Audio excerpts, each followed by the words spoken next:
Good evening, ladies and gentlemen, and welcome to the Centre for International Governance Innovation, or CIGI as we say. My name is Fred Kuntz. I'm the Vice President of Public Affairs at CIGI. Besides the audience here tonight, we also have a global audience watching on the live webcast. Our topic this evening is Iran in the West, a dialogue of ambassadors, and will be presented by former American Ambassador Thomas Pickering and former Iranian Ambassador Hossein Mousavian. Our featured speakers will be introduced more properly in just a few moments by our event moderators. Following today's address, we welcome your questions from the audience. Here in the CG auditorium, you have question cards and pencils that we ask you to fill out and pass to the end of the aisle. We'll accept these at two different times this evening, once at 8 o'clock and again at 8:30. If you're watching online, you can ask questions through the live chat function on your screen, and we'll transmit those questions to our panel. I'd like to thank CG's public event sponsors, 570 News and Wordsworth Books, and thank you for your continuing support. And I'd also like to acknowledge in our audience Peter Braid, elected Member of Parliament for Kitchener-Waterloo. Moderating this evening's discussion are Janet Lang, Research Professor at the Balsillie School of International Affairs, and James Blight, the CG Chair in Foreign Policy Development at the Balsillie School. Jim and Janet, who are both colleagues and spouses, are also both award-winning authors, scholars, and experts in critical oral history.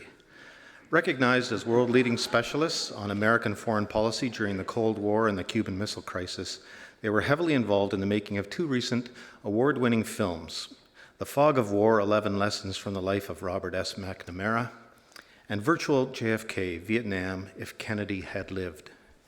They're the authors of several publications. They've led groundbreaking projects on preventing nuclear war, and they're continuing their research on the Cuban Missile Crisis through a new project called The Armageddon Letters, which you can learn more about by visiting www.armageddonletters.com. A recent focus of their research is U.S.-Iran relations since the Islamic Revolution, undertaken with colleagues at MIT and George Washington University.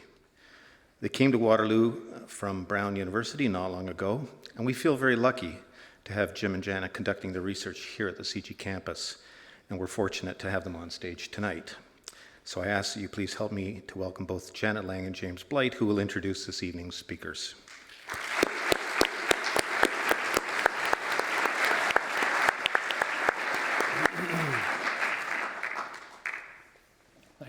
Thanks, Fred. Good evening on this fine winter's night in April, and welcome to the CG campus and to the Balsillie School of International Affairs. I'm Jim Blight, as Fred has just suggested.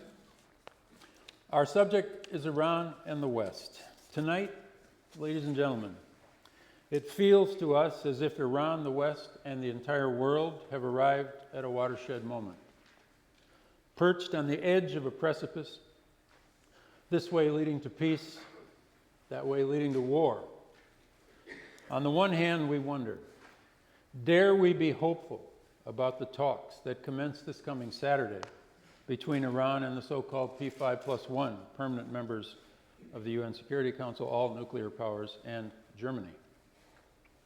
On February 22nd, Iranian Supreme Leader Ali Khamenei reiterated his August 2005 fatwa concerning the prohibition of nuclear weapons, asserting that it is immoral, illogical, and sinful to possess nuclear weapons, and that Iran therefore does not seek such weapons. In response, as we are told, US President Barack Obama has sent a back-channel message to Khamenei via the Turkish Prime Minister Erdogan, reportedly containing the following proposal. The US will tolerate a nuclear-capable Iran as long as Iran devotes that program strictly to civilian use and is sufficiently transparent to allow inspectors to confirm this on a regular basis. So we ask at this treacherous moment, have Khamenei and Obama broken the ice somehow? Does this exchange mean an agreement and thus peace may be possible? Can a war be avoided? Can decades of fear, loathing, and mistrust be overcome? Or will this initiative crash and burn, as it has in the past, indeed as it did last year? If the talks do collapse, many believe there will be war. Israel has threatened to attack Iran whether the US approves or not, or whether it participates or not.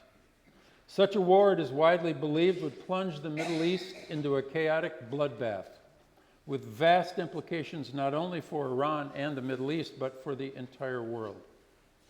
Immense pressure is already being applied to Iran via a regime of sanctions imposed by the West, an action often described as a last-ditch effort to avoid a catastrophic war. Iran, for its part, has credibly threatened to respond mightily to such an attack, including, but not limited to, attempting to close the Strait of Hormuz, through which nearly 1/4 of the world's oil passes. With so much at stake, and with such dire predictions of catastrophe in the event of war, why don't the potential combatants take a step back, pause, and engage each other on alternatives to war or capitulation? The brief answer seems to be that Iran and the West have become prisoners of their history. Stephen Kinzer, the distinguished New York Times foreign correspondent and the author of several books on Iran, has described the U.S.-Iran situation as the world's worst dysfunctional relationship between nations. How dysfunctional is it? I know of no better statement of the pitiful level of non-communication and ignorance that has plagued the relationship than that of John Limbert, a retired American diplomat, a former advisor to President Barack Obama on Iran, who was also, from November 1979 until January 1981, held hostage by Islamic militants in and around the U.S. Embassy grounds in Tehran. Here are John Limbert's 5 rules of dysfunctionality that he contends have governed past negotiations, formal and informal, between Iran and the West. Rule number 1, never walk through an open door, instead bang your head against a wall. Rule number 2, never say yes to anything the other side proposes, because doing so will make you look weak. 3, always assume the other side is infinitely hostile, devious, domineering, and irrational, and that it is in fact the embodiment of evil. 4, always assume that anything the other side proposes must contain some kind of a trick, that its only purpose in life, actually, is to cheat you. 5, whenever you seem to be succeeding, take a deep breath, close your eyes, and when you open them, accuse the other side of a conspiracy so vast, of coincidences so improbable, that you are convinced that this time the evil adversary is out not just to make you look bad, not just to embarrass you or trap you, this time he is out to totally destroy you. These are the conclusions of a U.S. diplomat, fluent in Farsi, married to an Iranian woman who has spent the better part of the last 40 years working in and around Iran. To succeed in the negotiations set to begin on Saturday in Istanbul, the principal parties, Iran and the United States, have to break all these rules. Tonight, we are going to provide the negotiators in Istanbul with a model for how these rules can be productively broken by Iranian and American diplomats. We're going to show you that it can happen. Our guests will engage each other in a dialogue dedicated to helping us understand how Iran and the West got to where they are now, bitter enemies, full of mistrust, unyielding in their positions, and maybe even willing, so it seems, to go to the brink of catastrophic war, or maybe even over that brink, as a matter of inclination and a matter of policy. I've told our guests that they can begin their discussion by focusing on the present moment and working their way back through some of that history that has brought us to this point, or they can begin with the history and work their way forward as they see fit. The conversation you're about to witness and then later participate in will be relatively unstructured and informal. It will be a dialogue of the sort we hope transpires at the official level between Tehran and Washington beginning on Saturday. We will leave a substantial portion of our time for our guests to respond to questions from the audience. Volunteers will be passing out pencils and paper on which we ask you to write a brief question and pass it to the aisle, either aisle, where the volunteers will retrieve them. Please specify if your question is for Ambassador Mousavian or Ambassador Pickering, or both. The volunteers will deliver them to the aforementioned Janet Lang, who will organize them according to theme, and give them to our guests, who will answer them to the best of their ability, or since they are professional diplomats, pretend to answer them to the best of their ability. It is a great pleasure now to formally introduce my fellow panel members. Janet M. Lang is a research professor at the Balsillie School and the History Department at the University of Waterloo. She has 2 books coming out in the next 6 months: Becoming Enemies, U.S.-Iran Relations and the Iran-Iraq War, 1979-1988. That'll be published in June. And The Armageddon Letters, How Kennedy, Khrushchev, and Castro Saved Us in the Cuban Missile Crisis, which will be published shortly before the 50th anniversary in October. I had the distinct honor to assist her on both of these books. Janet will take charge of the Q&A period, with which we will conclude the evening. Like the other members of this panel, Janet considers herself a moderate. I have insider knowledge gained over 36 years of our marriage and collaboration that she is indeed moderate on some subjects. But these do not include sports teams from her hometown of Boston, where she takes no prisoners, nor the proper way to make red sauce for pasta, where there is only one way, and that's mom's way. Syed Hossein Mousavian is currently a visiting research scholar at the Woodrow Wilson School at Princeton University. Hossein has worked as a journalist, diplomat, nuclear negotiator, and scholar over the course of a distinguished career. From 1980 to 1990, he was editor-in-chief of the Daily Tehran Times. By the end of the 1980s, he was Director General of the Western European Department of the Iranian Foreign Ministry. He subsequently served as ambassador to the newly reunified Germany from 1990 to 1997. And later as head of the Foreign Relations Committee of the Supreme National Security Council. From 2005 to 2008, Hossein served as vice president of the Center for Strategic Research, a foreign policy think tank quite like CG, next door, that Janet and I had the privilege to visit in 2008. In April 2007, he was arrested and charged with actions contrary to Iran's national security interests. He was cleared on charges of espionage and revealing secret documents to Western officials, but given a 2-year suspended jail sentence and barred for 5 years from serving in Iran's diplomatic corps because of his opposition to the nuclear and foreign policy of the administration of President Mahmoud Ahmadinejad. Thomas R. Pickering is currently vice chair of Hills & Company, an international consulting firm providing advice to U.S. businesses focused on emerging market economies. Ambassador Pickering is one of the most honored Foreign Service officers in U.S. history. During a Foreign Service career of more than 40 years, he served as ambassador to, in chronological order, Jordan, Nigeria, El Salvador, Israel, the United Nations, India, and Russia. He retired in 2000 as Undersecretary of State for Political Affairs. He holds the personal rank of Career Ambassador, the highest in the U.S. Foreign Service. Tom has been centrally, I would even say heroically, involved in our project on Iran in the West, Janet's and mine, from its inception in 2006. According to his State Department resume, Tom speaks French, Spanish, Swahili, Arabic, and Hebrew. Tonight, however, we have asked him to limit himself to his native New Jersey English,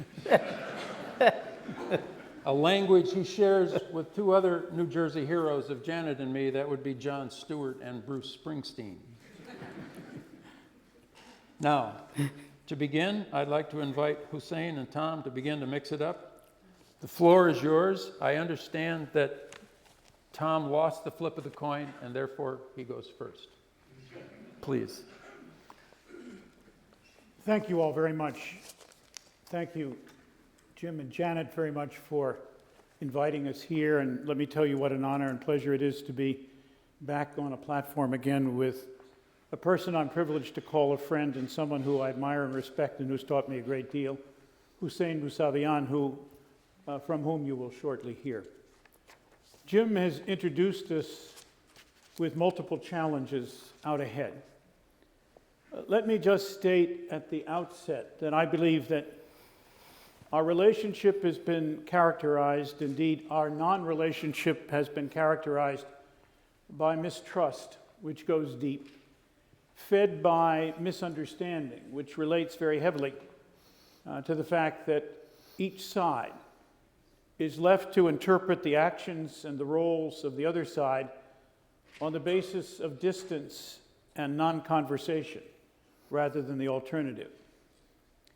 It is my view that a war would be a huge, tragic mistake, and that we must strive to move toward diplomacy, toward dialogue, toward conversation and negotiation, something that has eluded us for a long period of time. Our relationship, and I studied history, so I'm going to begin back and come forward, has been characterized over the years, particularly since the Iranian Revolution, with a long series on both sides of actions by the other which are considered to be hostile, unthinking, unsympathetic, unfeeling, remote, and unproductive. One can only begin to glean a little bit of the understanding of this if I mention on the Iranian side that there is a deep sense of mistrust in large measure, heightened by the recent conflict in Iraq and the ongoing conflict in Afghanistan, by the sense that Iran has been the victim in many ways of a byproduct of the Afghan conflict, the drug trade, where large numbers of Iranians have suffered death in protecting their country against the trade. But this is the very tip of the iceberg. There is much more that goes very deep, from Mossadegh to the Vincennes, to very strong support, as Iran perceived it, for Iraq in the 8-year war launched by Saddam Hussein against Iran in the early part of the 1980s, to unsettled and very difficult problems remaining from the days of the Shah over money taken by the United States for contracts and still unresolved as a result of long-standing efforts in The Hague to try to bring this to conclusion. This is not, however, a one-sided issue of mistrust or misunderstanding. There are difficulties as well on the United States side of this issue, having to do with the hostages at our embassy, having to do, in many cases, with other areas of misunderstanding and difficulty. Certainly support by Iran for organizations we term terrorist, Hezbollah in Lebanon and Hamas in Gaza. Deep sense of concern that Iran has been quite implacably against a Middle East peace negotiation in the past by statements of President Ahmadinejad about the Holocaust and about Israel, and a number of other things, and we could go on. And our purpose tonight is not to heighten or indeed strengthen some implausibly abstruse argument about the nature of the past so much as it is the charge that you, Jim, and you, Janet, have given us to grapple with the future. We're on the verge of potentially a breakthrough or a breakdown. It will begin on Saturday in Istanbul. It has to do with an effort once again to bring both sides together. I've specifically, not until this moment, talked about the nuclear problem, which is the centerpiece of US and Western concern about Iran, because in fact it is one of a number of issues, and if we don't understand that a relationship between the West and Iran has to be built moving toward a resolution of all of these issues, we don't understand yet the problem. Istanbul will focus heavily on nuclear. In the West, we have been deeply concerned by Iran's program, particularly before 2003, by actions now termed by the International Atomic Energy Agency, the UN inspection watchdog, as possible military dimensions. This wonderful aphorism, in fact, relates to research and development and experimentation in items which would act as neutron initiators of an atomic weapon, as well as research in the high explosives designed to compress the fissile material in a nuclear weapon, as well as dealings with Mr. A.Q. Khan from Pakistan, who was in fact a proliferator for profit, and deep concerns about why in a country with tremendous energy resources, is their oldest concentration on producing low-enriched uranium, for which there is no ostensible purpose at the moment. The only reactor in Iran has been provided by Russia, and Russia insists on providing the fuel and indeed taking away the spent fuel. On the Iranian side, there is a deep sense, in my view, of great concern that American actions, in principle, perhaps aided and abetted by the West, have been designed to effect a regime change. That the answer from the point of view of the United States and perhaps from Israel to Iran is regime change. A deep concern that Iran would wish to be anointed as hegemon of the Middle East by the United States and others and allowed to do what it might, despite the fact that there are serious relationships with the West with the Arab part of the Middle East, and both Iran and the Arab part of the Middle East to share still a great responsibility to the world community in providing energy resources. The negotiations about to take place are the product of many failed tries. And indeed, one of the inordinately difficult parts of the problem has been that it has been as hard to make progress as it has been to get to the table.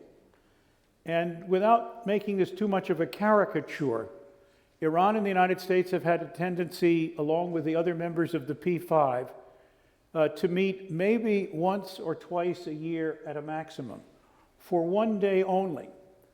And the process has been for one side or the other to put a proposal before the table, and to have the other side reject it in accordance with Limbert's rules. And then they walk away and spend the next 8 to 10 months negotiating a new meeting, at which the same dance is repeated. Hopefully this time, with the careful preparation that has gone in on the part of President Obama, and I think equally from Ali Khamenei, the supreme leader of Iran, we will have a chance to see that real negotiations, that give and take, could take place. How and in what way that will begin is very difficult, but it has always seemed to me that to solve the entire problem in one go is a chimera, a fool's paradise, that we need to go by steps and stages. And that interestingly enough, Iran has put within the last months an idea on the table that it would be prepared to stop enriching uranium to 20% in return for the West being able to provide the fuel for a research reactor provided to the Shah by the United States, which makes medical isotopes, and the absence of fuel for which has been the reason why Iran has said it has to enrich to 20%. And that causes problems because in the physics of enrichment, it is more than halfway to the material that could be used in a nuclear weapon, which again raises the problems of deep misunderstanding and mistrust. I'll stop here by only repeating that there is an opportunity. It will not be easy. Negotiations will be hard. But I'm hopeful that with my friend Hossein, as we get into this, we can examine some thoughts and ideas that might provide some bridging thoughts or bridging ideas. I hasten to add, I'm retired. I represent nobody but myself. I have perhaps almost no influence on how and in what way governments will take this, except for the opportunity to megaphone the ideas through your good questions and this good audience. Thank you. Thank you, Tom. Hossein, you won the flip, and so you get to go second. First of all, let me thank all of you, Jim, Janet, and specifically Tom. The problems between Iran and the West, I think, is a mixture of mistrust, misunderstanding, miscalculations, and misperceptions. Rightly, Tom mentioned the mistrust. I believe the first and the most important issue for Iran and the West is to understand the mistrust is mutual. Iranians also, they have their own legitimate reasons for mistrust. Working for a quarter of a century with Western countries to improve the relations, 90%, 95%, maybe 99% of the public opinion, media, politicians in the West, always they concentrate on the reasons the West cannot trust Iran. And we need a balance first. First of all, to understand the mistrust is mutual. Second, to help the public and public opinion to understand. Iranians also, they have their own reasons. Tom mentioned in 1953, when the West orchestrated through a coup to remove the first democratically elected prime minister of Iran after centuries.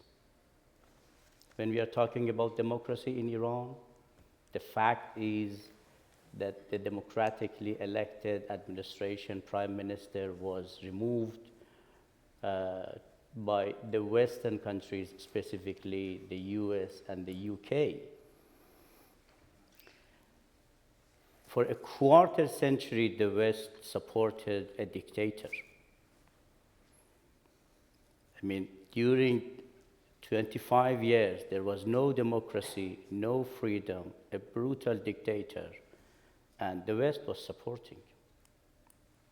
Right after the war, after the revolution, we had a war. Everybody is talking about Iranian hegemony, but the reality is, right after the war, after the revolution, an Arab country invaded Iran. And the whole international community, not only the Arab neighbors, which the GCC countries, they just paid $100 billion to support the invasion. But the US, Europeans, Soviet Union, the East Bloc, West Bloc, they all supported the aggressor. A war which led to the death of 300,000 Iranians. The impact of the terrible terrorist attack 9/11 with, 3,000, 4,000 victims, then you can compare the scale when Iran had 300,000 and over 1 million injured during 8 years' war, which the West was supporting the aggressor to disintegrate Iran and to change the regime. Just after the time Iranians made a revolution to remove a dictator, like what the Egyptians they did to remove Mubarak. And worse, during the war, Saddam Hussein used chemical weapons, the first use of weapons of mass destruction after the Second World War, which the West provided material and technology, and either was supportive in practice or was quiet. Thousands of Iranians, they were victims of chemical weapons. Even during the war, somehow the US participated in military strike when they had a military strike against Iranian oil platforms, when they shot down a passenger airplane, killing 290 innocent Iranians during the war over the Persian Gulf, including 66 children, even with no one small apology from Iranian nation. After the war, when Rafsanjani came to power as president,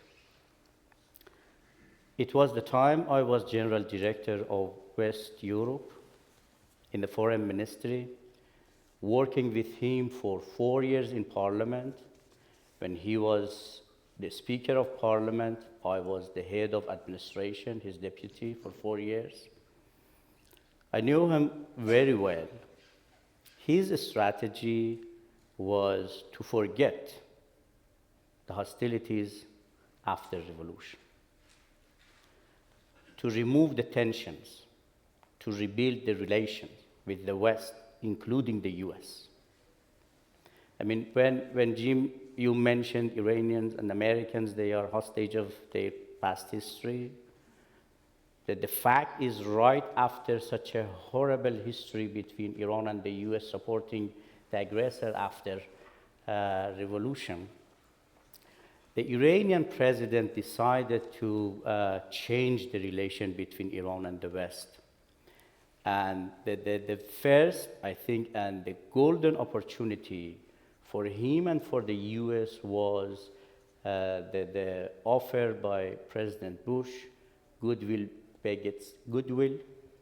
And when President Bush offered Tehran to use your influence to free Western hostages, including American hostages, and promised to reciprocate with much greater goodwill.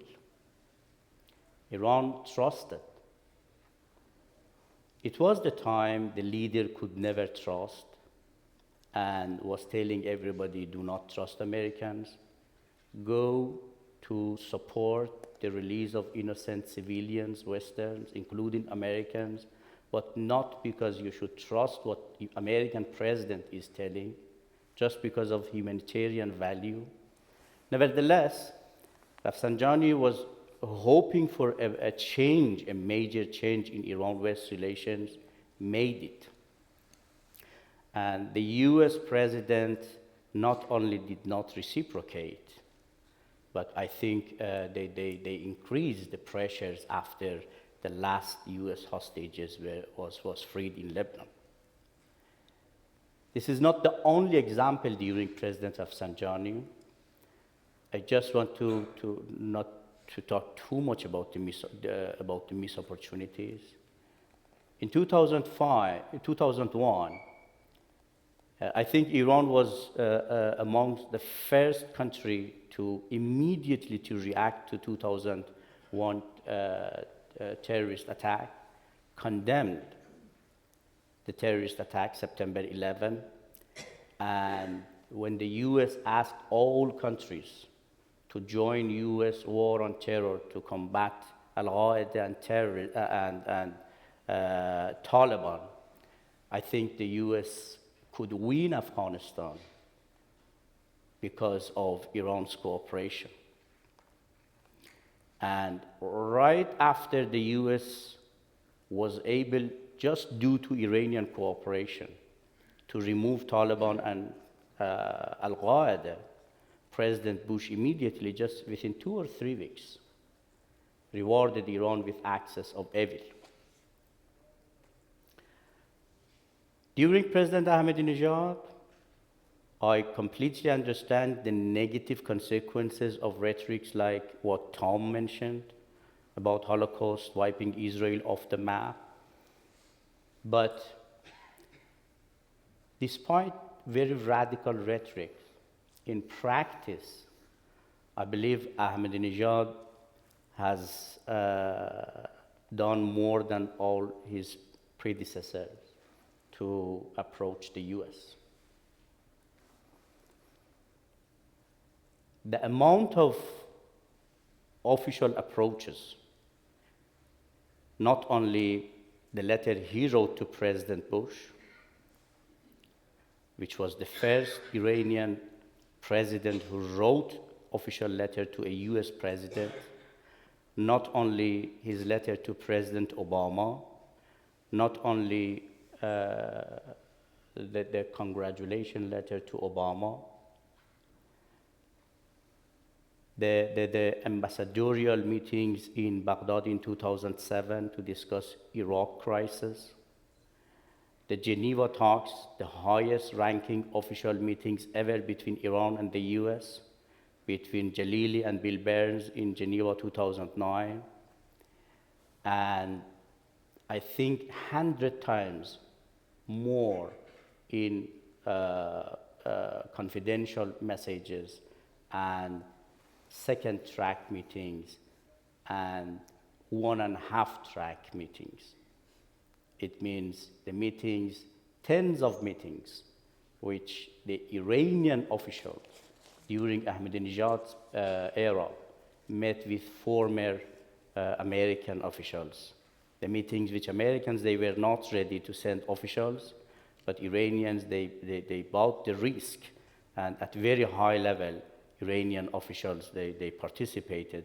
That's why I call it 1.5 track.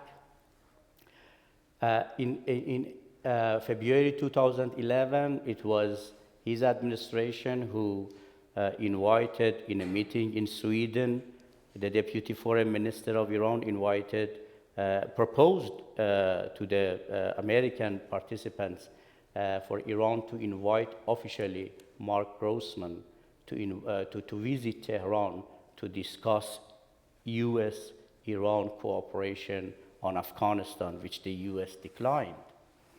In early summer 2011, Iran responded positively to Russian step-by-step plan, which all experts, they have consensus that the Russian step-by-step plan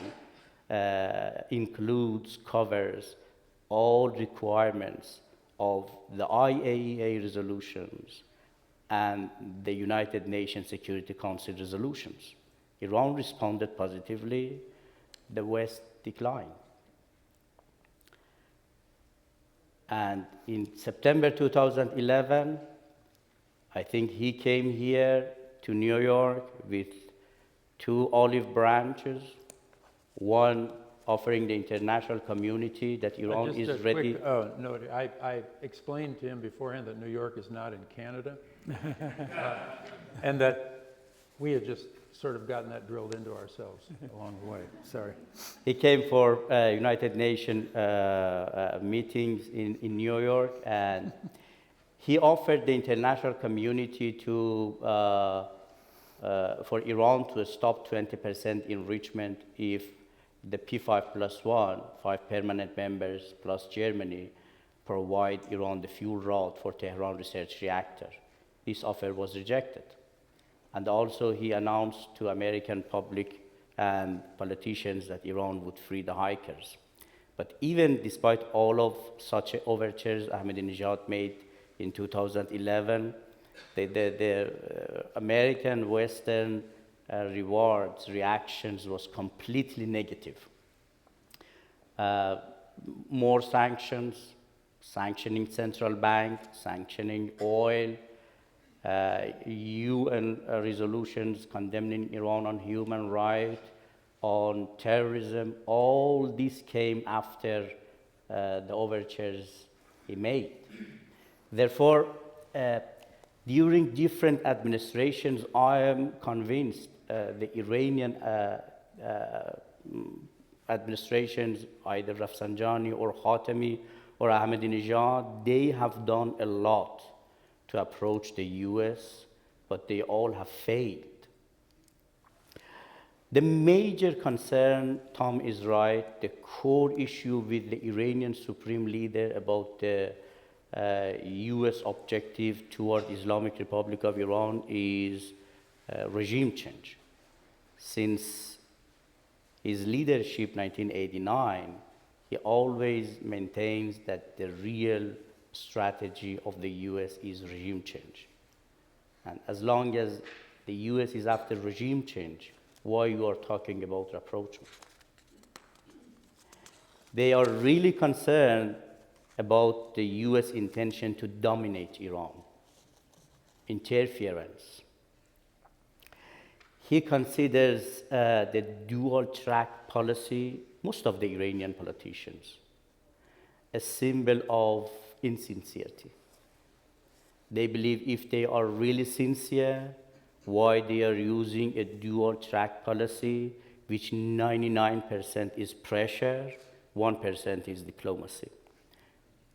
And this is not President Obama's policy. I believe all US administrations since Revolution 1979, they have had the same policy. Once they have branded as dual containment, once they have branded as carrot and sticks, this one branded as dual track, but all have been the same. Unfortunately, 99% in my understanding for coercion, pressures, sanctions, covert actions, and 1% for genuine diplomacy. That's why I believe you would never find a train can run in dual track. If you can find, the US strategy also would be successful on Iran. Sanctions, of course, would harm Iranian nations. But one thing the West should understand, Islamic Republic has grown with sanctions and pressures for 33 years. The minimum advantage for them is to know how they should resist the sanctions and pressures. The other main issue, I believe, is with the Western approach toward Iran is the West policy always has been based on a piecemeal approach, minimalist approach, strategy. While from the time after war with Iraq, I believe all Iranian administrations, they have been looking for a broader compromise, comprehensive package, maximalist approach toward the West and the US. And when Tom mentioned about the nuclear issue and Istanbul discussion on the nuclear issue, I think this is the key point. If again the US and the P5+1, they go with Iran, to Iran in Istanbul to ask just one step and do not discuss the broader package, because Iranians always, they want to see the end game, because they have failed for 30 years on step by step. I mean, step by step, which you only discuss the first step and you never discuss the second step. They want to see the whole roadmap, the end game, the end state. And I think this is something we can discuss more. Thank you. At a conference almost exactly a year ago, where these two distinguished gentlemen participated with us, Hossein at one point surprised everybody by asking to intervene and saying that he had a list of missed opportunities. Not that one side missed them all and the other side didn't, but there was considerable pushback and then pushback to the pushback. We had members of the Clinton administration, former members of the Clinton administration there. So I'm wondering if Tom, a former member of the Clinton administration, could give us a little texture about how it looks and looked in Washington. We now know from, or heard from Hossein that I would put it this way, correct me if I'm wrong, Hossein, but that you've been knocking on the door, knocking on the door, knocking on the door, and you get the door slammed in your face over and over again, on the theory that it may not look exactly like that in Washington, and that may be part of what needs to be fixed here. I wonder if you could help us on that. I will, Jim. I think that it is, in my view, not very edifying and not very useful to dwell on the mistakes of the other. Yep. But let me tell you that I have equal chapter and verse for all of Hussein's. And I don't want to dwell extensively. I will say two things. One, it's been very clear, and I've said this many times before, an old Iranian friend of mine said that, look, when we're ready, you're not. When you're ready, we're not.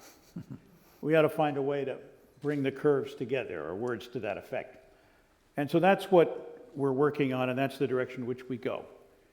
There's no question at all, as a member of the Clinton administration, I participated. Indeed, I was at one time suggested to the Iranians, along with a small team, as the negotiating group that could sit down with the Iranians and begin to talk, for which we never got an answer. But the world is replete. They made proposals in 2003, which Secretary Rice denies ever seeing. We can go on in this way. This is not a one-sided proposition, and I think Hossein and I have a tendency to agree to that. Each side has its own list of missed opportunities, of grievances, of difficulties. The really interesting question is, can you change the dynamic? Is there a way to move ahead? There, I think two things have to prevail. One, the creation of trust by, in effect, putting between the two a sense that agreement can not only work, but continue. I can remember the book, indeed, that Jim Dobbins, a very old friend of mine, wrote. Jim was our negotiator in Bonn in 2002, along with a very important Iranian delegation, and they worked very closely together to help reach agreement in the international community about the future government of Afghanistan, which became the Karzai government.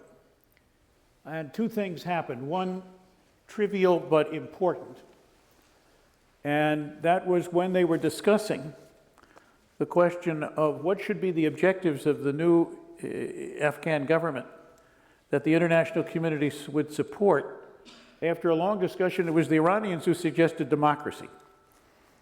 Now, I don't want to get the Iranians in trouble at home, but it was an important suggestion, maybe tongue-in-cheek, but nevertheless not unrealistic. But the second piece was extremely important, but dealt with by the United States as very trivial, because when the negotiations were over, Jim came back to Washington with a written suggestion by Iran that we seek now to broaden the negotiations and the discussions to cover a wider range of areas. And that somehow got no attention at all in the United States.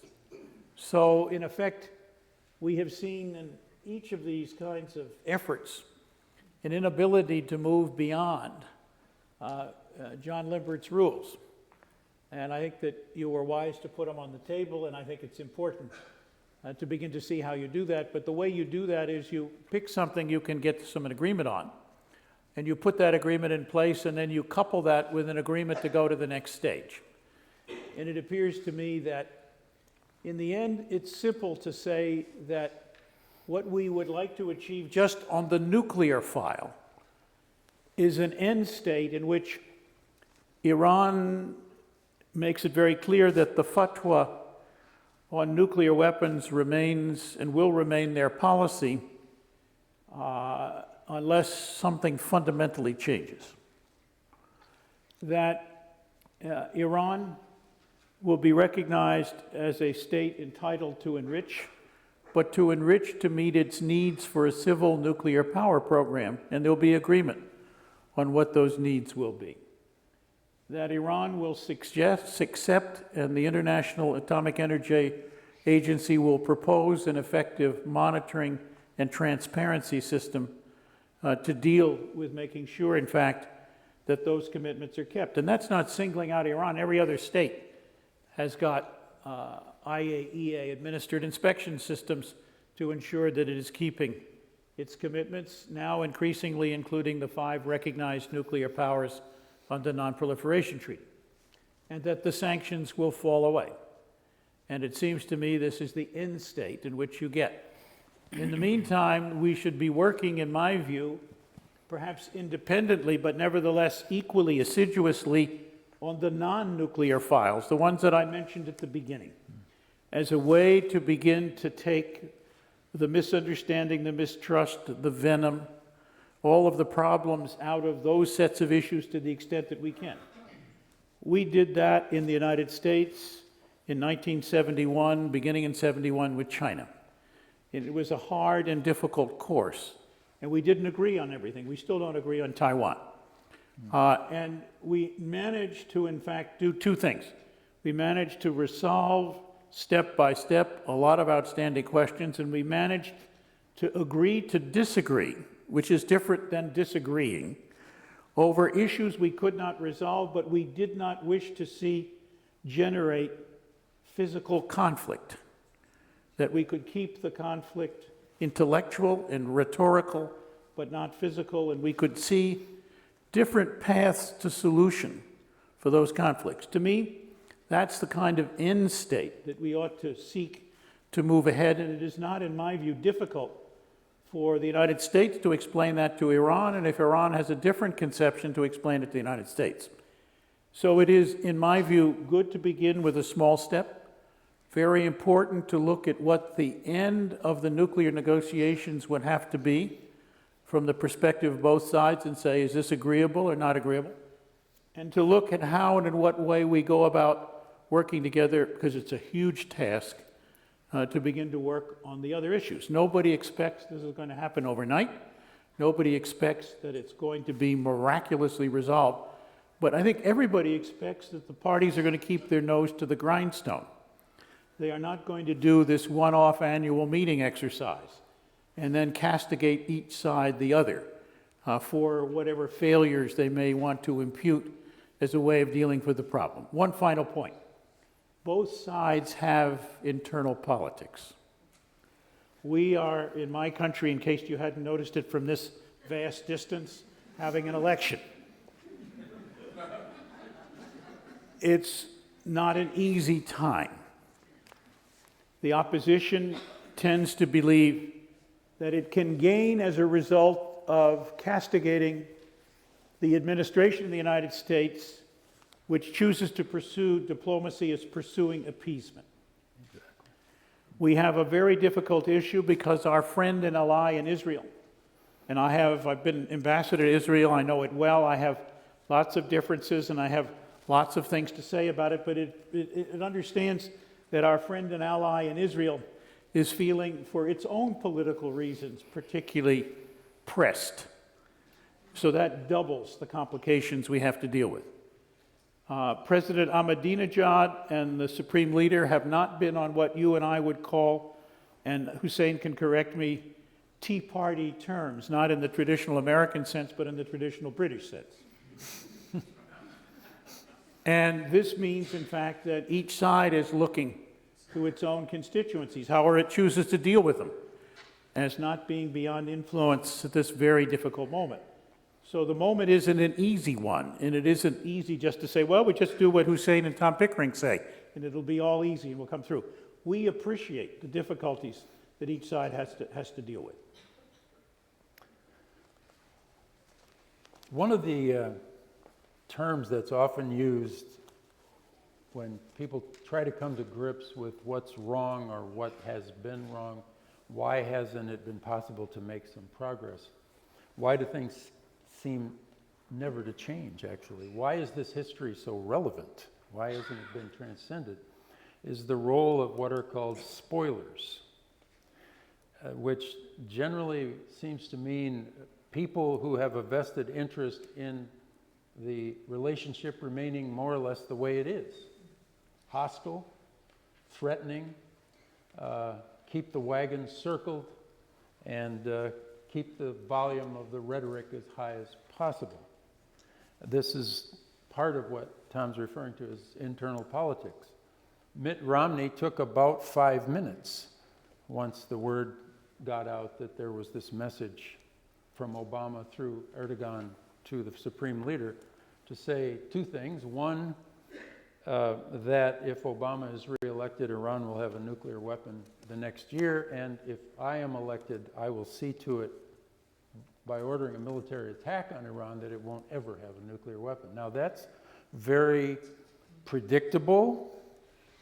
It's in tune with the kind of lunatic reality of American electoral politics these days. But I can imagine, Hossein, that that kind of comment, when it resonates and reverberates in Tehran, creates big problems for people who would really like to see a change for the better, a change into a less combative relationship with the U.S. as probably a prerequisite to reaching some kind of maybe grand deal at some point down the line. I think Americans, they have got enough lessons from Afghanistan and Iraq, and I'm afraid neither Obama nor Mitt Romney would be in position to attack Iran. Because they know the disastrous situation they have had for a decade in Afghanistan and Iraq, trillions of dollars of investments, thousands of lives, and now they have to leave Afghanistan and Iraq with a mess. no achievement. 4,000, 5,000 Americans, they have been killed. $3 trillion, 170,000 civilians in Afghanistan and Iraq. And the unfortunate issue is that they have not been able to manage stability and security. And the situation is much worse. They understand very well if they attack Iran, the consequences would be tenfold. But such rhetoric definitely has very, very negative consequences in Tehran. The first lesson, all options on table, is giving Iranians is that to hide your nuclear facilities. If they were shocked about Fardo, everybody, this was because of military threats. Otherwise, Iran had Natanz, and IAEA was always there, but it was vulnerable. The day they started to threaten Iran with military strike, then Iran decided to have the second enrichment facilities under the ground, which would not, the Israelis or Americans, they would not be able to attack. Therefore, they should be very careful about such a rhetoric. On the nuclear issue, the first question is, what is the bottom line of the P5+1? If the bottom line is enrichment, there would never be a deal possible. No enrichment. Zero enrichment. If the bottom line is zero enrichment. And maybe the final result would be a confrontation. Because no Iranian administration, it doesn't matter, is conservatives, principalists, moderates, reformists, monarchies, clerics, they all have a red line. The legitimate rights of Iranian nation, like every other member state of NPT, to enjoy peaceful nuclear technology, which includes enrichment. This is a red line. This has been red line for Shah, and this has been the red line for Islamic Republic. If the red line of the P5+1 is nuclear bomb, I'm really surprised why the P5+1 or EU3, they have never gone to any negotiation table during 9 years. To tell Iranians, we recognize your rights, including enrichment, under NPT, but we need such a commitment on transparency, ensuring international community that the Iranian nuclear program in the future would not divert toward nuclear weapon. The reason 9 years of nuclear negotiations have failed is exactly this. Never the P5+1 or EU3 has been ready in official meetings to tell the Iranian side, we are ready to respect your rights, including enrichment under NPT. They always have talked that we are ready to recognize your rights for civilian nuclear programs, which they mean power plant. That the magic issue is enrichment. Yeah. And at the same time, they have never been able to define for Iran what do we expect you for transparency measures. If they go to Istanbul, in my understanding, with such a policy, to tell Iranians, they have 3 major issues which they would be ready to compromise if these three major issues are included in any package. One is rights under NPT, which includes enrichment. Second is lifting the sanctions. Third is normalizing the Iranian nuclear file at the UN and at the IAEA. If the P5+1 is in position to put these three major issues from Iranian side and whatever they want on transparency, confidence buildings, whatever, even all requirements mentioned in the IAEA resolutions, like additional protocol, inspections, whatever they want.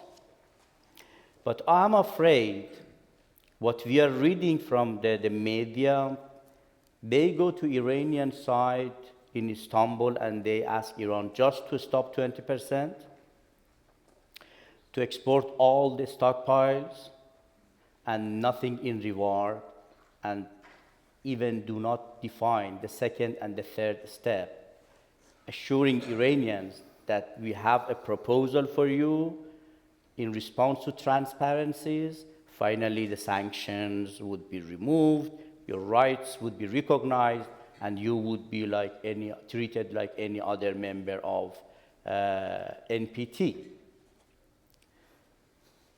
During President Khatami, when I was a member of nuclear negotiation team, they were telling us that if you implement additional protocol, this would be excellent confidence building measures. We said, okay, we implemented. Then they said, if you implement subsidiary arrangement, that would be excellent for transparency, confidence building measures. We said, okay, we are ready for transparency, we implemented. Then they said, because this is IAEA resolutions, just as a confidence building for a short period, you suspend it as a goodwill. We said, if it is non-legally binding, just for confidence building, and just for a negotiation period for some months, we are ready to show this goodwill. After we did all, the Europeans came to Iranians after 2 years of suspension, and they said, okay, now if you want to have international community confidence, suspend it for indefinite period. Yeah. And such a political games and approaches has caused a major mistrust to Iranians. Iranian leader from the beginning told the nuclear negotiators, not only to us, to the nuclear negotiators after Oslo-Rejani and to the current nuclear negotiators, Iran is not seeking for nuclear bomb. Iran is ready for transparency up to the end. This is the two major elements. When I'm reading from I think it was Hillary Clinton, saying that Iranian supreme leader should show in practice his fatwa, the validity of his fatwa. I really cannot understand when during the war, Iran was attacked by chemical weapon, and Iranian military army went to the supreme religious leader to get permission to reciprocate. And the supreme religious leader said, using weapons of mass destruction is haram, forbidden, and did not permit Iranian army to reciprocate. It was during the war. It was the time the enemy used chemical weapons. Iran did not reciprocate. How do you want Iran to give you guarantee? What guarantee is better than this evidence? Therefore, I think the major problem is within the P5+1. They are not united. Russians now, they have concluded the US and the West is not after a realistic resolution for nuclear issue. They are after regime change. It was stated by Putin, the prime minister, just 2, 3, 4 weeks ago, that under the guise of nuclear weapon, the West is after regime change. It was officially stated. This is the Russians, and I know this is the understanding of Chinese. Europeans, they are not united because France is emphasizing on zero enrichment to deprive Iran from its legitimate rights. Obama administration inside Washington has major challenges with Senate, Congress, AIPAC, Israel, Netanyahu, is not in position to go for a realistic package which includes the legitimate rights of Iran. Despite of all analysis, news you read about division inside Iran, cleavages inside Iran, I'm 100% sure, whether you like it or not, Iranian supreme leader by constitution is the ultimate decision maker and is in full command to decide if there is a realistic package which includes the rights of Iran for enrichment, and in reward, Iran would show all transparency measures. But whether Obama is in the same position to recognize the rights of Iran for enrichment, to lift the sanctions, to normalize the files, I really doubt it. Tom is right, this is before election, but still I have my doubts.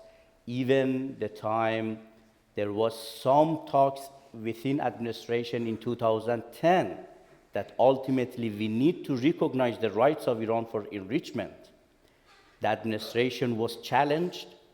The US senators, they wrote letter to President Obama, you should never recognize the rights of Iran on enrichment. It was official letter by senators. It was the Israeli position. It was AIPAC position. That's why Obama administration, I think they didn't follow. I think the US within its own administration is divided. The P5+1 is divided. That's why they are not in position to put a comprehensive package which would include what Iran is asking under NPT, nothing more. Iran is not asking anything beyond NPT, Non-Proliferation Treaty, and to put whatever they want, requirements on transparency measures. And this is, I think, the major issue.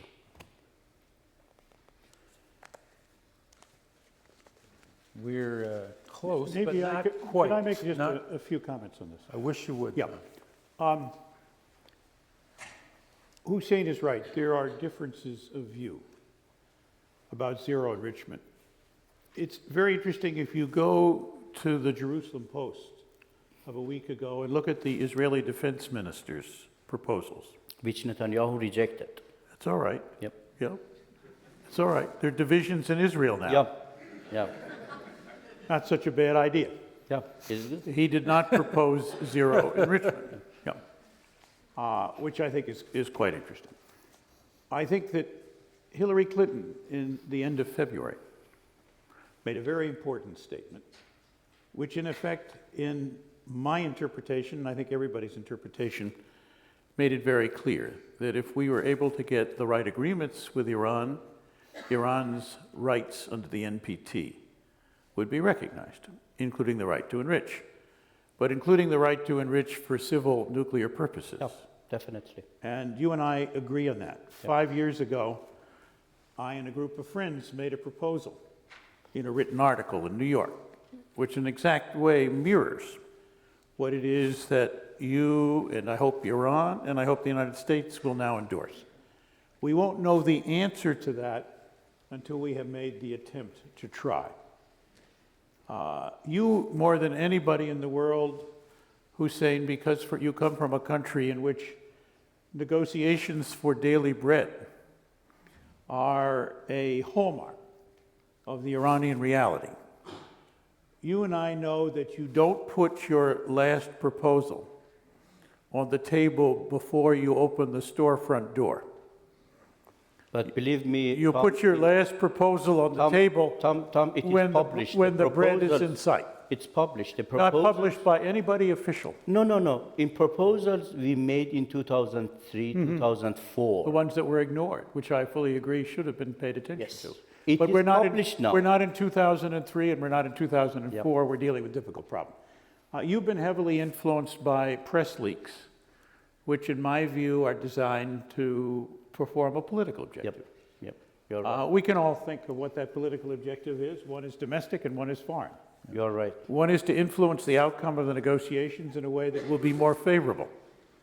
Another is obviously having to do with who emerges on top in an electoral race. And so everyone falls victim to these, and particularly so as my own country is more and more divided between extremes and less united around a center, which I deplore. But I think that that's unfortunately a reality that we will have to overcome. But I wanted to put on the table that there is and there are ways forward here. There are ways forward that I think can have to do with what it is both sides would like to see according to their professions of faith in these issues, but also are prepared to accept on the table because we all know that even President Reagan believed in trust but verify. And that's kind of the way in which we have to proceed in these things. So I think there are opportunities here. I think there are opportunities to move beyond a pure, let's cut 20%, let's get you fuel for your reactor. If you cut out 20%, then the only civil use that Iran has for enrichment is back to power reactor fuel 3.5% to 5%. So there is a way to go back there.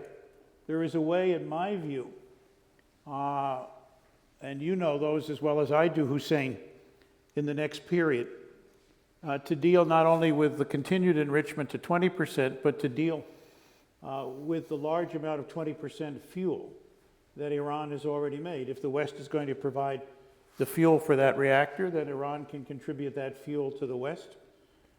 They could convert it to 3.5% if they want to. There are all kinds of ways to move that ahead. And this is a time when people of good intent and goodwill should put their thinking caps on and try to find the ways to move forward. My own view is the Israelis would like to close Fordow. I don't know what you mean by closing Fordow. It's a huge set of underground tunnels, apparently. What do? Blow up the whole mountain, or what do you do?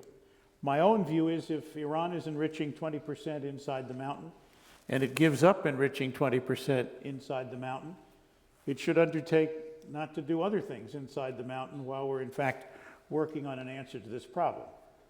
My own view is that, of course, the United States will ask for the moon before the storefront opens, before the bread goes on sale. But I earnestly hope that the United States will consider, in return for real forward moves by Iran, perhaps freezing some of the sanctions for a while. And this would be, in my feeling, a forward step that would enhance the value of negotiations and open the process to moving things down the road. Thank you, Tom. I had this kind of fantasy as you were talking here. I have written down here, if we could get you two on the next plane to Istanbul, would CG pay for it? I'm sure CG could afford it, but so I can travel economy. I don't know anything about the last part of that. I'm not sure. But I do see that Janet has a small library accumulating over here. Torture instruments. And so I think we, with everybody's permission, we can turn this over to questions from the audience.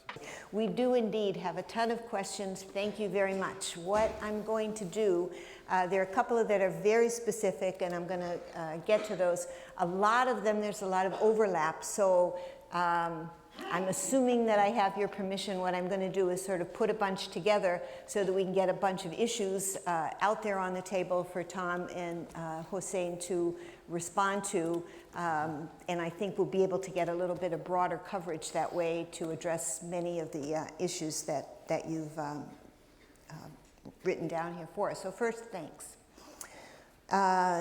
Okay, so one of them actually, though, picks up on something very specific that you said, Hossein, which was that in your view, the dual track approach is 99% negative and 1% for Diplomacy. for diplomacy, right.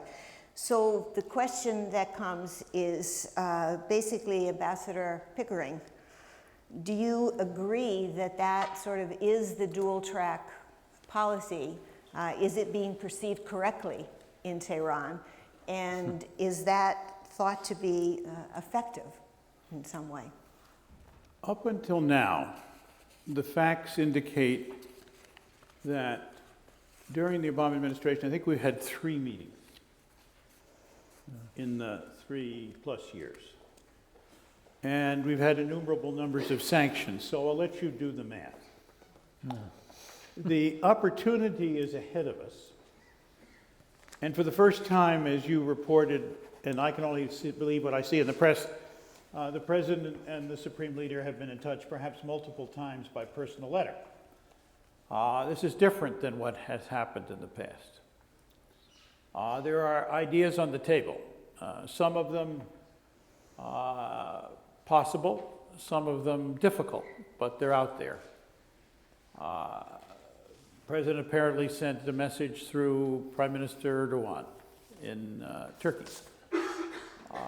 I see these as signs of seriousness. The Supreme Leader reiterated the fatwa and said the things that Jim said about it on, in effect, ruling nuclear weapons out as an option for Iran.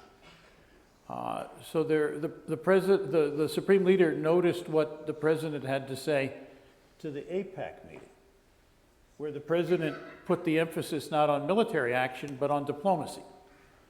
So there are all these signs that are out there. We don't know what they mean until we see exactly what happens.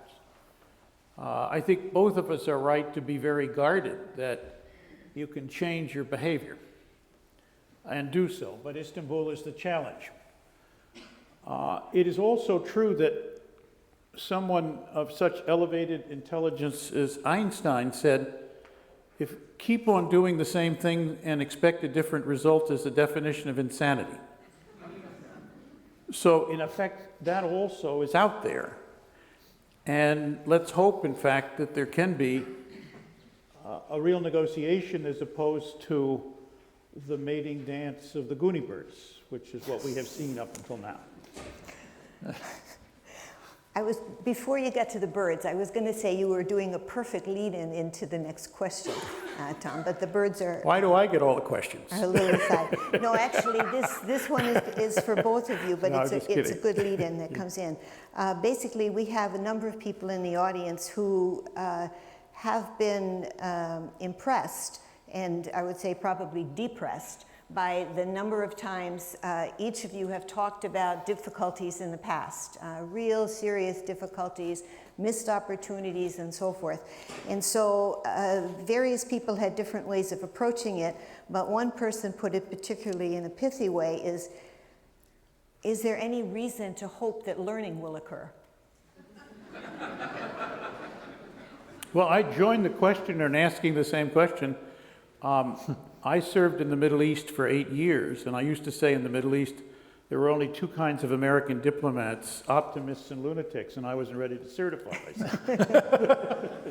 So I think you have to gauge you have to work some side of the optimistic equation if you expect to get anywhere. If you spend your life examining the lessons of the past and blame it all on the other side, and don't think about what it is you should be listening to from the other side.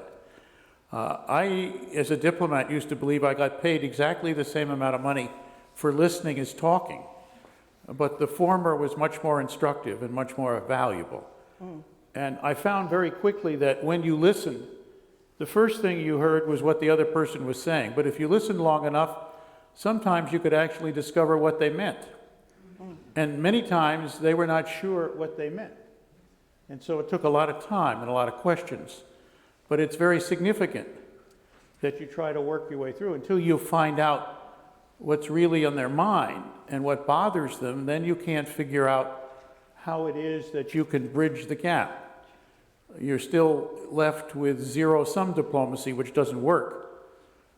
And you're out of the range of the potential for some kind of win-win diplomacy, whatever that might mean in a particular situation. And these are caricatures, obviously. They're not real-world situations. You have to look at the details for the real-world situation. So I remain optimistic, even if, in fact, things fail. All of the other alternatives are so much worse than continuing to swat away. And I believe we have time. I believe we have significant time. I believe that no decision has been made by Iran. I believe that it'll take some time. Even, in fact, were a decision to be made, it would take some time to become effective.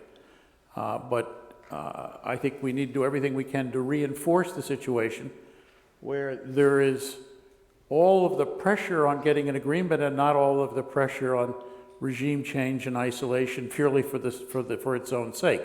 I think that too much of the pressure side and too little of the diplomacy side has meant, in effect, that the pressure can have its own negative results if you're not careful.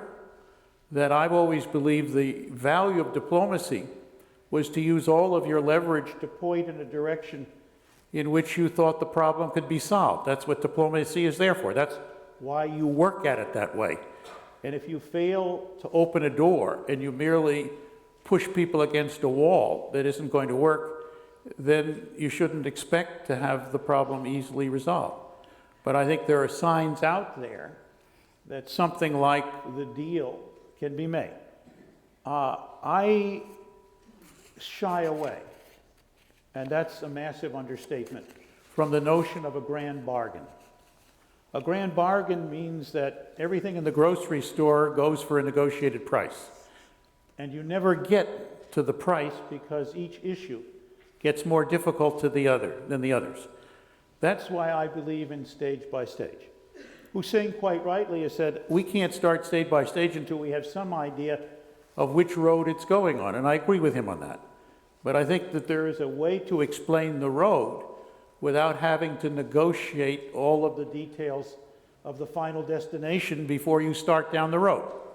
And that's what's out there, I think, as the primary diplomatic problem on the process side that we face today. Hossein, do you want to? So Talk about grand it. bargain in slow motion. No, call I it a think, grand agenda. Grand agenda. Agenda. Or the, Tom was in a class which I was also teaching at Princeton University. We had the same debate. Finally, we concluded together. Yeah, none of this is unrehearsed. Yeah. Concluded in the class that Iran and the US, they need to have a phased grand agenda. Yeah.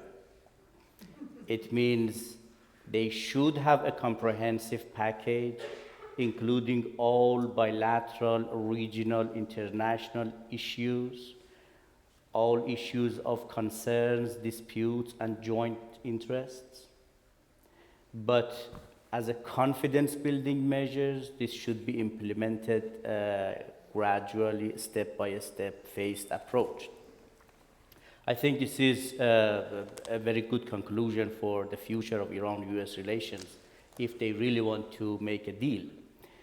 But what I said, 99% pressure, sanctions, and 1% genuine diplomacy, I don't want to emphasize too much on the percentage, but look, President Obama's strategy on engagement. It is true. He was the only US president who came, announced engagement policy, and specifically, he said, with no precondition, no threats, and to reverse the course of 30 years of hostilities for a good relation between Iran and the US. It was unique. But what is the conclusion? I think it was in December and once in January that he presented to international community, to more, I think, to his Republican competitors, the outcome, the achievement of his engagement policy. He said, I have been able to organize the most comprehensive sanctions ever worldwide against Iran. The most comprehensive unilateral sanctions, the most comprehensive multilateral sanctions, and I have made Iranian economy on the verge of collapse. When I came to office, Iran was united, now is divided. See, this is the achievement he is going to present as engagement policy. This is the problem Iranians have. Let me read just one statement the leader made about Obama's engagement policy. He said, "We intended to be logical. If Obama really wants to change, we should see the changes in your behavior, not just in your talks. Have you changed the past US policy regarding the threats, pressures, sanctions, propaganda, animosity, and baseless accusations or unfreezing our assets? Where can we see the changes?" This is the point. They want to see the changes in practice. Could I just say something here?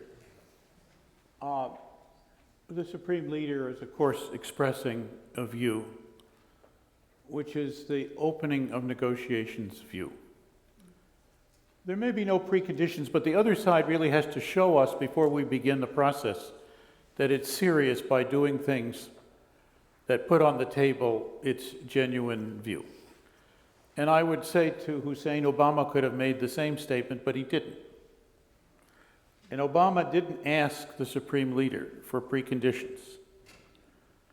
And it's important that as we get to negotiations, we stay away from those kinds of statements, which may be good for dealing with domestic diplomacy like Obama's success of sanctions policy. But it isn't necessarily good for conditioning negotiations as we go ahead. The repetition of the fatwa, the statement that he recognized Obama had made some changes in his approach at the APAC meeting, were all valuable and were all useful. And those are the kinds of things that I think will condition where the process is. And I agree that some small signs and some small steps could be helpful. I think 2 letters or whatever number of letters and messages between Obama and the Supreme Leader are part of the process here.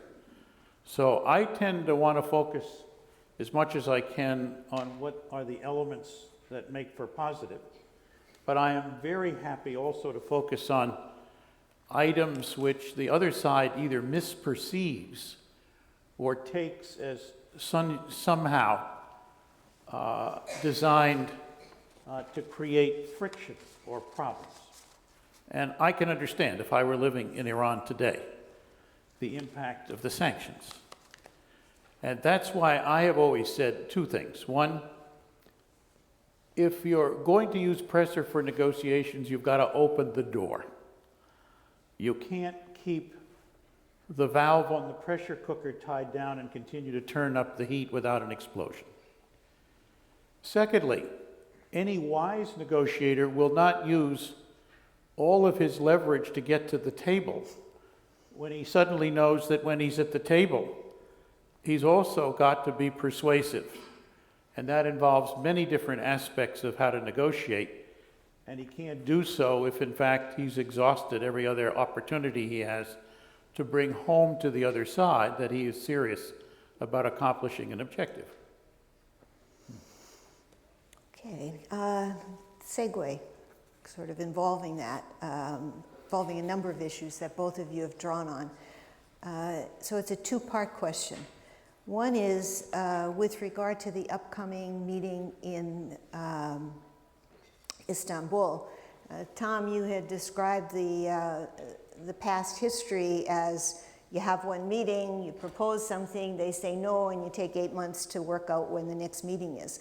So people in the audience want to know, are there genuine reasons to feel like this won't be same old again on both sides there? And secondly, complicating that, or the question is, does it complicate this whole thing, is the role of domestic politics. And here are people, again, I'm combining a few, but they're asking about not just the US domestic politics, but also they're asking about, are there domestic politics in Tehran that possibly can be complicating factors as well that we just don't know about? Of course, Tehran also has domestic issues like every other country, but on the nuclear issue for Istanbul, I have three reasons to trust Iran is ready for a real deal. Three. Today, three. And you'll share them with us. Yeah. Good. The key issue, I think, in the P5+1 meeting on Saturday, they are going to concentrate is 20%. Asking Iran to stop 20%. But it was Iran in February 2010, for the first time, proposed that Iran is ready not to enrich beyond 3.5% or 5%. That time, the US and Europeans, they believed Iran does not have capability and technology to enrich.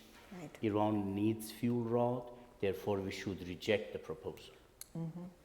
They rejected. Iran made the 20%. In September 2011, Iran told the international community, the P5+1, see, I have the 20%. I am ready to stop 20%, cap at 5%, if you provide the fuel rods. Again, the impression, understanding in the US and in the EU countries was that Iran does not have capability and technology to build the fuel rods. That's why they didn't buy the deal. 3 months later, Iran built the fuel rod, tested the fuel rod. Today, when Iran has the 20% already, has reached, and has built already the fuel rods, and the consequences for Iran, Iran has paid huge prices. Sanctions, oil, central bank, tens of billions of dollars of cost. Now they want to go to Istanbul to ask Iran, stop 20%, because now we are convinced you can make it. Please export whatever stockpile you have, and we would give you fuel rods. Iran already has it. And who is going to compensate the consequences Iran has had?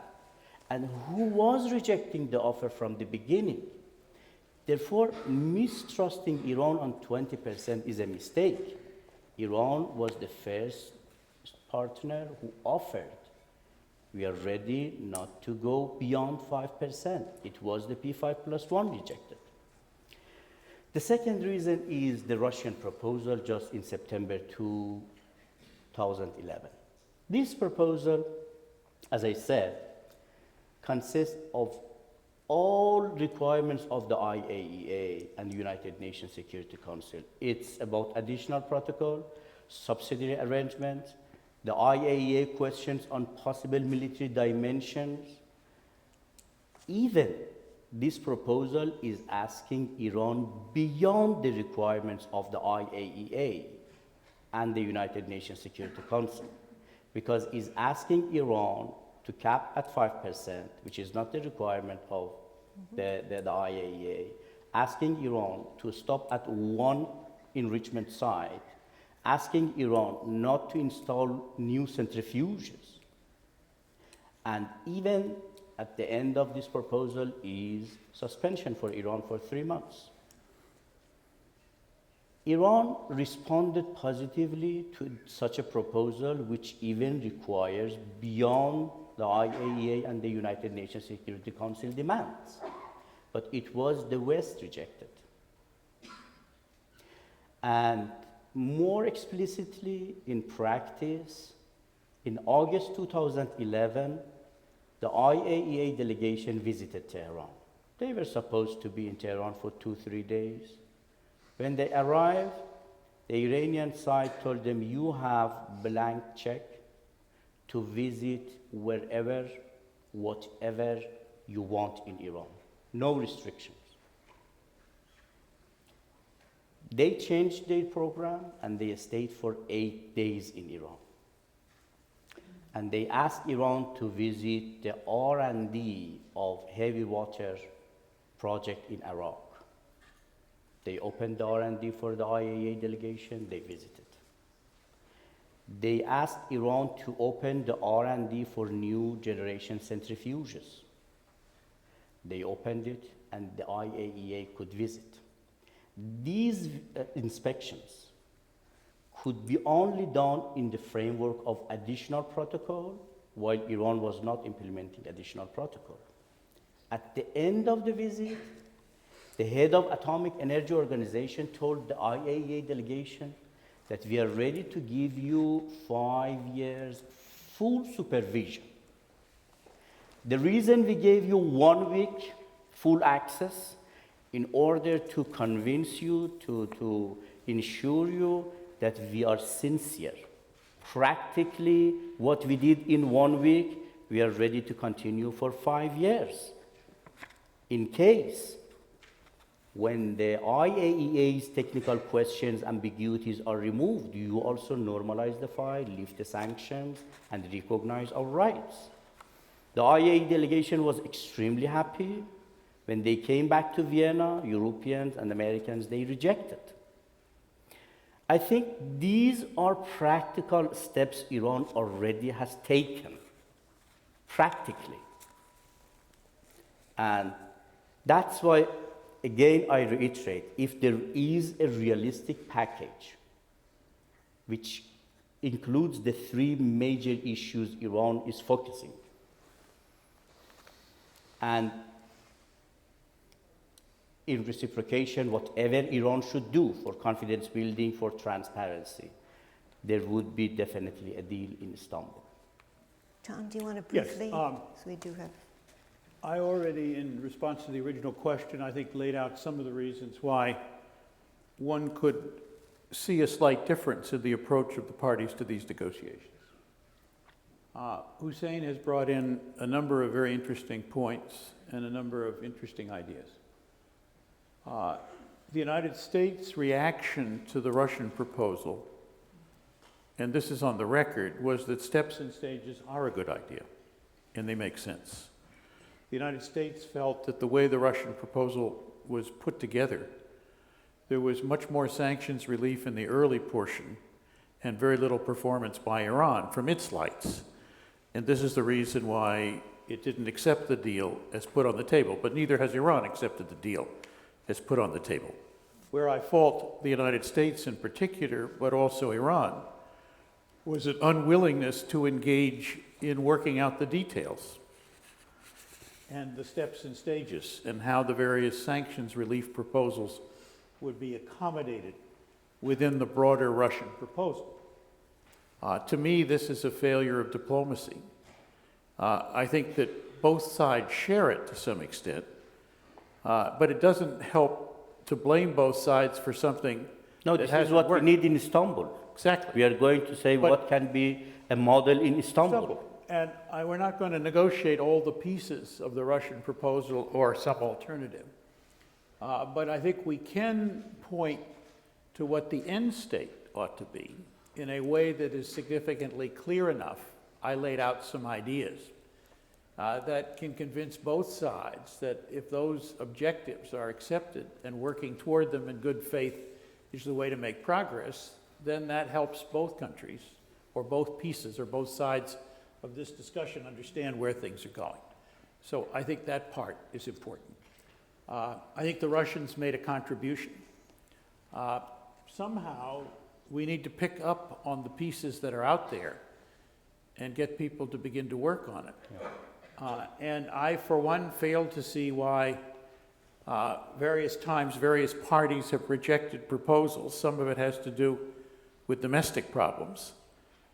Some of it has to do, as Hossein said, with belief that since they technically aren't going to get there anyway, there's no reason to accept something on the table or it's too hard or it breaches a principle which is in dispute in one side or the other. I would just say also, one fuel rod doesn't make a summer. And the usual practice in the United States built the original reactor is something like a 2-year test period to make sure, in fact, the fuel rods are going to work okay. And I wish Iran good luck, and I hope that they could find a way to shorten the test period, and I hope that, in fact, they get there. On the other hand, if there is still a path through here, and I think there is, if you want to take whatever time and whatever rush to continue to work the old reactor, fine. I think there are real possibilities, since there is new technology for these kinds of reactors, which only uses 3.5% enrichment, why not go there? Those new reactors are much more efficient, so Iran's plan was to build 3 reactors, like the medical isotope reactor. If one new one at 3.5% will do it, why not? So we need to get ahead of the game. I will only tell you one thing. In 1994, I was ambassador in Moscow. And one of my principal jobs was to convince the Russians that Iran should have no nuclear program at all. Thank you. The Russians, well, you know how successful I was. The Russians said, with some justification, well, they're members of the Non-Proliferation Treaty. There isn't anything that we see that has not been done in Iran in accordance with the treaty. They've kept the treaty as the Russians saw it. So they should go ahead and decide we want to sell a reactor. And if we sell a reactor, we'll follow the best of all practices. We will not provide the reactor unless we provide the fuel, which means Iran doesn't have to enrich. And we take away the spent fuel. We haven't talked about that, but spent fuel contains plutonium. And chemical processes of separation, if you own the spent fuel, mean that you can move right away. There's no enrichment level to be increased. It's just out of the box. So it's a very dangerous commodity. And I wrote to my friends in Washington a cable, and I said, for too long we have proposed 2 years too late the proposal that might work with respect to the Iranian program, because the Iranian program has always stayed ahead of what it is we proposed. And I said, time to get ahead. Let's propose that we go ahead and accept an Iranian program, but tell them that we will provide all the fuel, as the Russians did. If I were you, Tom, I would tell Washington, you people proposed in 1960s for Iran to have 23 power plants within the year 2000. This was the proposal the US made. Now, instead of Russians, they also can share with Iranians. They can build nuclear power plants in Iran. They want to, but Why not? That's a different problem. At the moment, you have proposed again 20 reactors. The problem is I don't see any contracts yet. Hopefully, you'll go to the Russians. In the meantime, you have 5 tons of low-enriched uranium for which you have absolutely no purpose. And this is the kind of thing that raises the problem. And you and I know that problem because you and I have discussed it. And my own view is any deal will have to settle what it is you're going to do with all this fuel you've made at all these billions of dollars for which you have no purpose. No, we want to export it to US. Let's find that. We'll buy it. Done. I'll take it tomorrow. It's a great idea. No, but Now the that reality. would be a grand bargain. No, That's right. but the reality is that the nuclear. That's a grander bargain than we have seen. Yes, indeed. The reality is the nuclear issue is subsidiary issue of Iran-West relations, and Iran-West relations is a subsidiary issue of Iran-US relations. The time Shah was there, the US decided to nuclearize Iran. The US made the first nuclear research reactor. The US proposed Iran to have full fuel cycle. The US proposed Iran to have 23 Hossein, power plants. It's called blowback. No.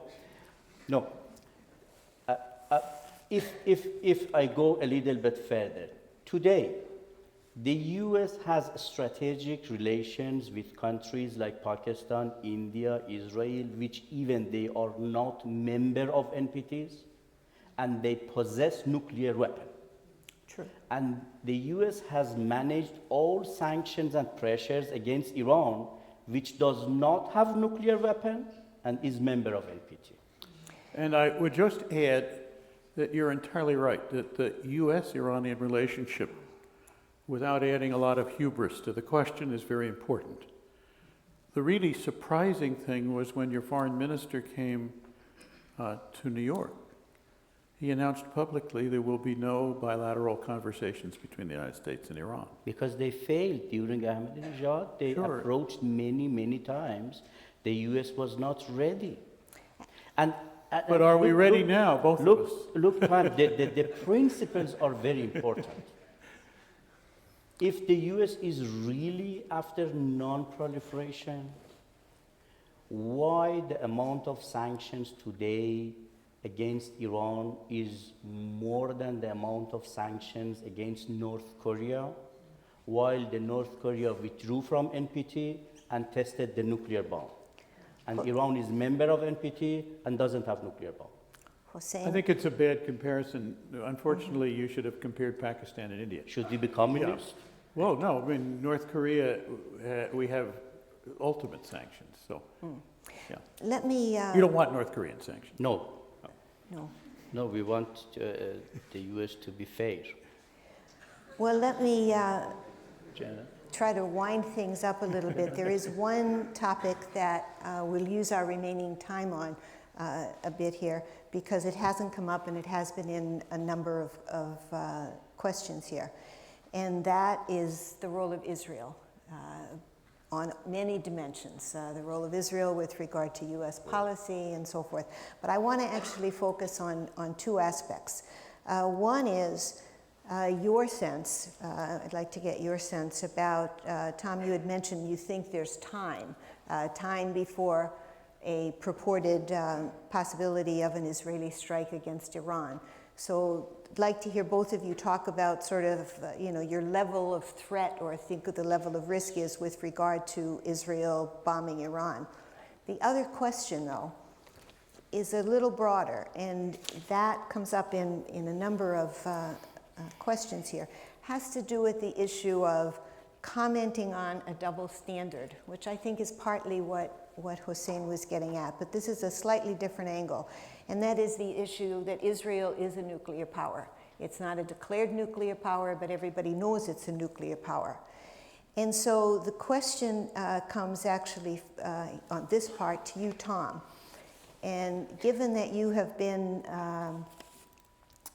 ambassador in many places, including to Israel, to Jordan, and to the UN, as well as obviously being a consummate U.S. We missed him in diplomat. Tehran. We missed him terribly in Tehran. We are paying for it now. It's not too late. I know. not But the It's not too question, late, the yeah. question is, if you put your shoes on the ground in Tel Aviv, in Jordan, at the UN, does it look like the U.S. has a double standard with regard to nuclear issues and Israel?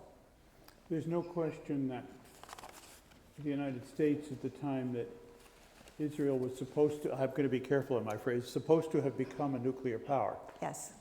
did not act the way it did with respect to India or to Pakistan or to North Korea. It did not act either the same way with respect to China, interestingly enough, Right. or France, or the UK. So which double standard do you want to apply? I don't know. I think it would be a serious mistake for Israel to declare itself as a nuclear power. It gives us more opportunities, if I could say, to work in the longer-term future on a nuclear-free Middle East, and I hope in the longer future on a nuclear-free world. I think that raises the question of standards.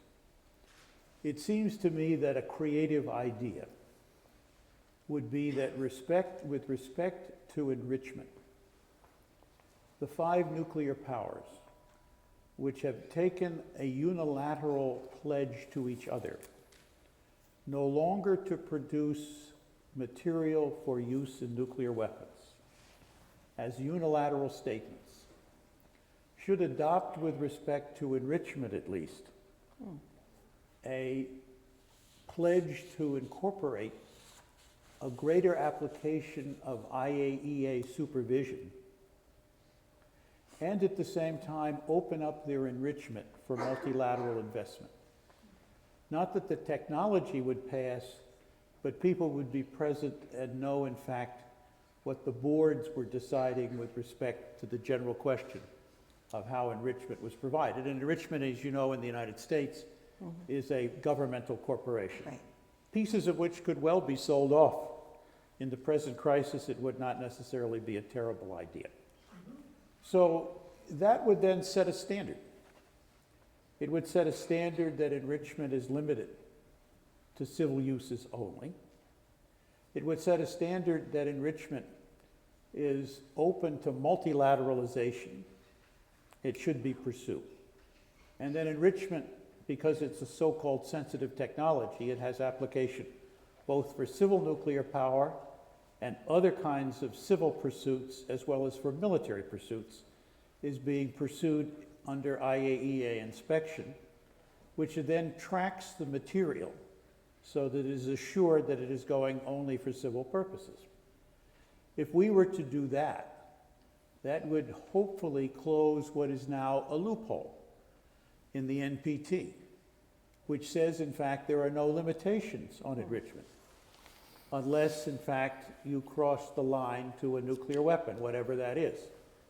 Well, there are, in military purposes, still some residual uses for highly enriched uranium. Naval propulsion plants were reducing the level of enrichment, but they've required high-level enrichment. So you have a confusion here. And the more that people take civil programs like India and Pakistan and the Democratic People's Republic of Korea, which is neither democratic nor people's nor republic, and use or misuse, and they were members of the NPT, their NPT programs to make nuclear weapons, you can understand how suspicions arise. And we ought to be careful about not setting double standards where we say to Brazil, yes, perfectly fine, you go ahead and enrich, no limitations, do what you want. And we tell Iran, no, never, not, 1 inch. And we don't seek to find a way to strengthen the entire international regime by taking the lead with Russia and with China, with France and with Britain, all of whom are already committed not to do this, and formalize it and make it into something that is monitorable and continuing and more permanent than just unilateral moratorium. And I think this would be a great step forward. It would be a great step forward because for a long time we have wanted to convert these unilateral moratoriums into a treaty relationship. And this would be the beginning of that effort. That has been blocked so far in the forum in which it has to take place, because all of the members of that forum have a veto over what could be taken up, and our good friends in Pakistan are standing in the way of moving in this direction for obvious reasons. They don't wish to stop using their sensitive technologies to work in their military programs, as indeed India did in a partial way when we were able to get them to separate for the first time military and civil, but it hasn't gone all the way. Great. Well, I can't believe it, but actually on the topic, you've managed to end on a quasi-positive note. Oh, we're working at it. Another hour or two, maybe we'll be really positive here. Yeah. On that point, I'd like to ask Hossein, since Tom has said he's optimistic, but also he said he didn't know how to be any other way. In fact, it might even be lunacy. With regard to the process that's about to get underway, how would you describe your own intuition about whether the time is right to actually make a break into something new? Yeah, definitely. I believe the time is right. The very positive issue is the US, European, Israeli intelligence consensus on 3 major issues. 1, Iran does not have nuclear bomb. Second, Iran has not decided to make nuclear bomb. Third, even if Iran decides to do so, it takes years. This is consensus.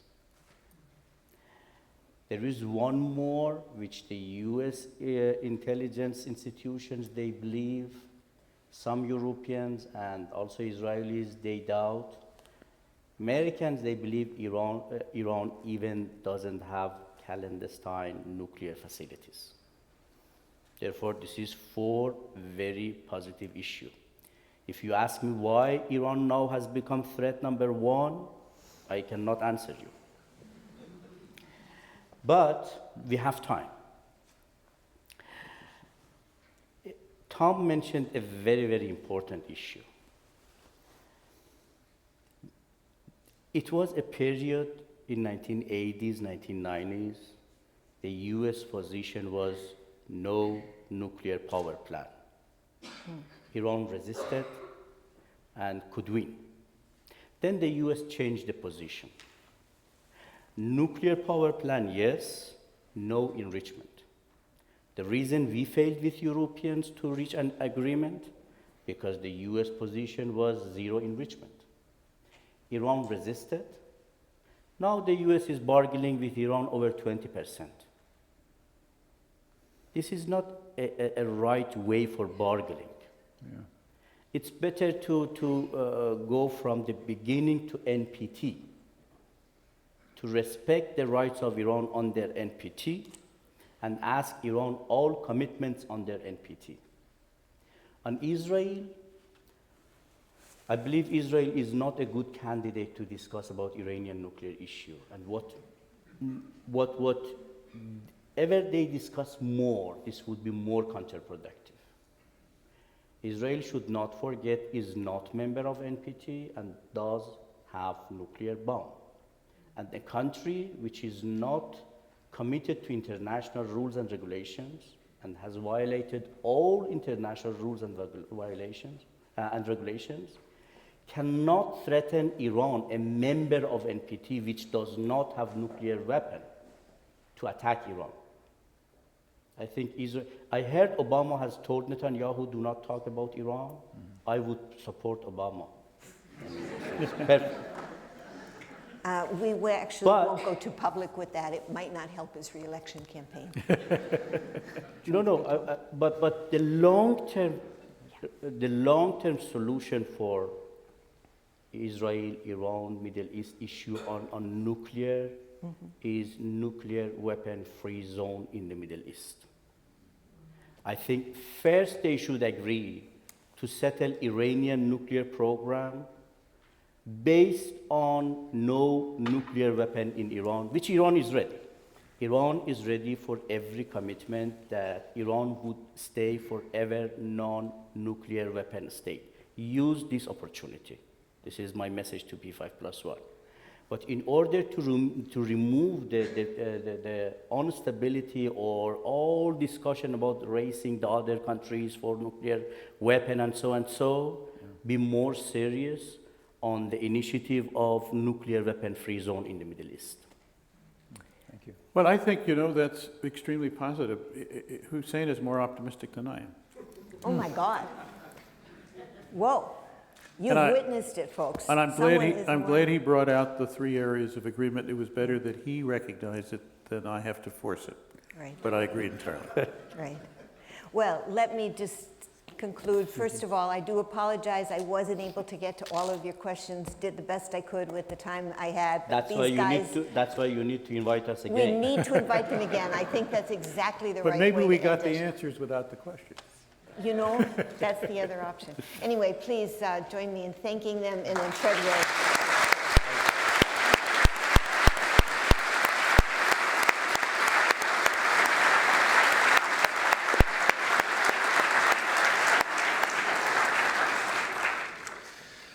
Thank you indeed to all of our panelists. We began the night by hearing why war would be a tragic mistake between Iran and the West, and the long journey of mistrust, miscommunication, and misperceptions that got us to this point.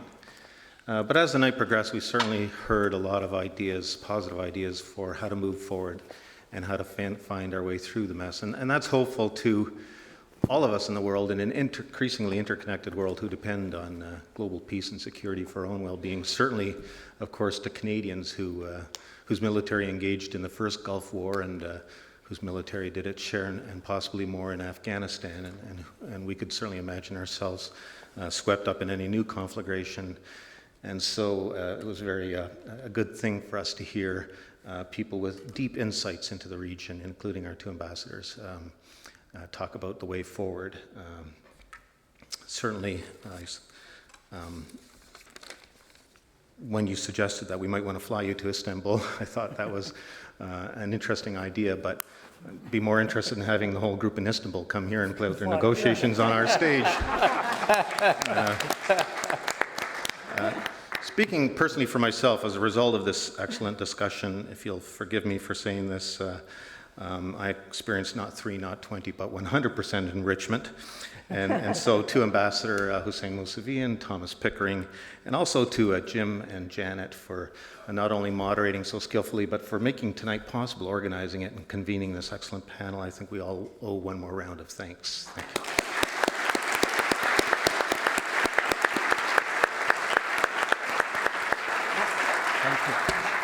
So just very quickly, a few brief notes before we adjourn. The video from today's live webcast will be edited and posted to our website in an online video archive. I'd like to say thanks once again to our sponsors, 570 News and Wordsworth Books.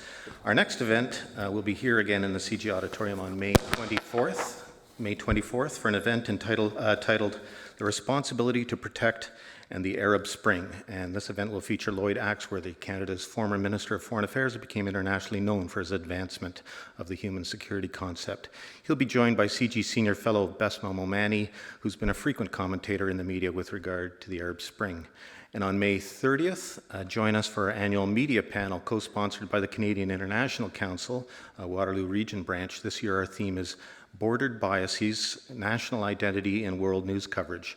And the panel features TVO's Steve Paikin, host of The Agenda, CBC's Diana Swain, Ryerson University's Tony Berman, who was the first managing editor of Al Jazeera English, Mitch Potter of the Toronto Star's Washington Bureau, and Kevin Carmichael of the Globe and Mail's Washington Bureau. So it promises to be an amazing panel. Be sure to register for our events newsletter for information on all of our other upcoming lectures. And thank you once again for coming to CG tonight. We hope to see you soon.